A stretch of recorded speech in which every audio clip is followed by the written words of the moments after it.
Caroline from Caroline's Craft Corner here. Today we are going to be making some cereal box planters because with the whole social distancing thing, we can't really go to the store and buy like a box or a pot to put your flowers in or succulents or whatever you'd like to plant. So today I thought, why not try and make one out of a cereal box? So let's get into it. So today for this craft you'll need a flattened out piece of cereal box. I used simply just the Cheerios box and I cut it out once it was flattened. So you'll be needing this, a pencil, a pair of scissors, some dirt, which there's not really a set amount that you'll need. This is half cup, but there's no set amount.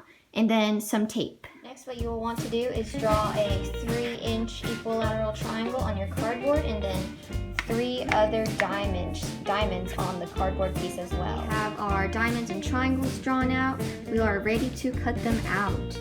But there is one thing I would like to say as a tip when you're making these diamonds. Something that's easier to do is draw like a middle line first, like I have over here and here and here. This just makes it a lot easier to build the rest of your diamond off of that, to make sure they are all roughly the same size, because that is key. So now that we have our diamonds and triangle cut out, now what we're going to do is fold or score our little middle edges for our 3 different diamonds. So by that, by score, I mean just kind of fold it inward or outward depending on which side of the cereal box you want to be displayed. And you'll do that right along this middle line of each of these 3 diamonds. Okay, so now that we have these folded, now comes the tricky part. So what we're gonna do is we're going to tape these edges together. So we'll tape them together kind of like this for the bottom half. So that'll be taped like that. And then we'll also tape the top together just like this. And I'll show you in the next clip how this is going to look once you've finished this. So here we can see I have tape along these 2 edges and they're completely covered in tape, so that way no dirt leaks out of the pot. And that is very important because if you had dirt leaking out, that would make a huge mess and that would not be fun to deal with. So yes, I just put tape along these edges right here and over here, and I will do the same sort of tape solution for each of the sides that I will cover. All right, now we have our third side taped down, and our little pot and our little plant holder is starting to take shape. So you can see it kind of looks like a little geometrical prism almost. And now, so that means now we are going to tape on our final part of the puzzle, you could say, which is going to be the triangle. And this triangle is going to be inserted right in between this space right here.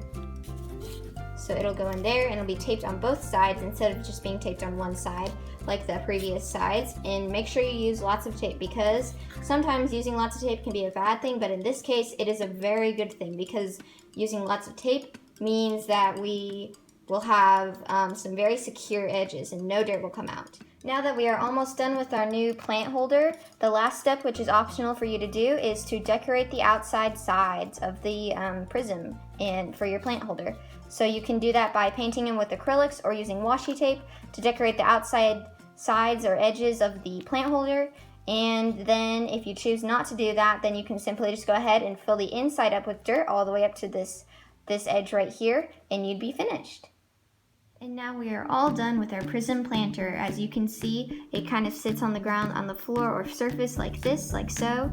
And we've got our dirt inside and our plants growing inside. Happy little plants are living in their new home that was made from a cereal box. How interesting is that?